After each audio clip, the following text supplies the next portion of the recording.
మరొక ఉత్తరం చూద్దామండి. ఈ ఉత్తరాన్ని మేఘనా గారు రాస్తున్నారు రాజోల్ నుంచి. పునర్జన్మ ఉండకూడదని కోరుకున్నప్పుడు ఆత్మ ఏమవుతుంది తెలియచేయనంటూ కోరుతున్నారు. దేవ ఆలయాల్లో ప్రత్యేకంగా ఊంజల్ సేవ అంటారు, దాన్ని ఉయ్యాల సేవ అంటారు. దాన్నే డోలోత్సవం అనడం సరైనటువంటి మాట. ఊంజల్ అనేది ఆ ద్రవిడుల యొక్క మాట, తమిళ దేశం వారి మాట. నిశ్చలంగా ఉన్నటువంటి ఉయ్యాలకి తాడు ఒకటి ఉంటుంది. ఆ కీర్తననో మంత్రాన్నో శ్లోకాన్నో చదువుతూ ఇలా లాగుతారు. మనం లాగినటువంటి బలాన్ని బట్టి ఆ ఉయ్యాల ముందుకి వెనుకకి వెనుకకి ముందుకి ఇలా ఊగుతూ ఉంటుంది. ఆ ఉయ్యాల కాసేపు అయిపోయిన తర్వాత ఆగుతుంది. అలాగే మనం చేసినటువంటి పాపాల సంఖ్య ఎంత ఉందో దాన్ని బట్టి ఇటు రావడం అంటే జన్మించడం, అటు రావడం అంటే ఆ లోకానికి వెళ్ళడం, ఆ లోకానికి ఈ లోకానికి ఈ లోకానికి ఆ లోకానికి మనం చేసిన పాపాల సంఖ్యని బట్టి పుట్టడం పోవడం పుట్టడం పోవడం ఉంటుంది.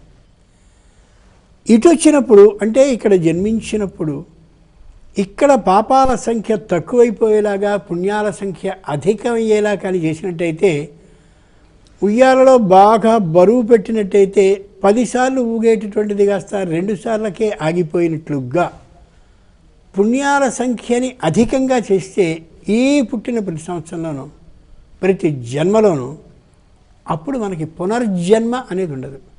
కానీ పునర్జన్మ నాకు ఉండకూడదని మనం కోరుకోవడం అనేది అది అసాధ్యం. కోరుకున్నంత వల్ల సాధింపబడుతుందనేది లేదు.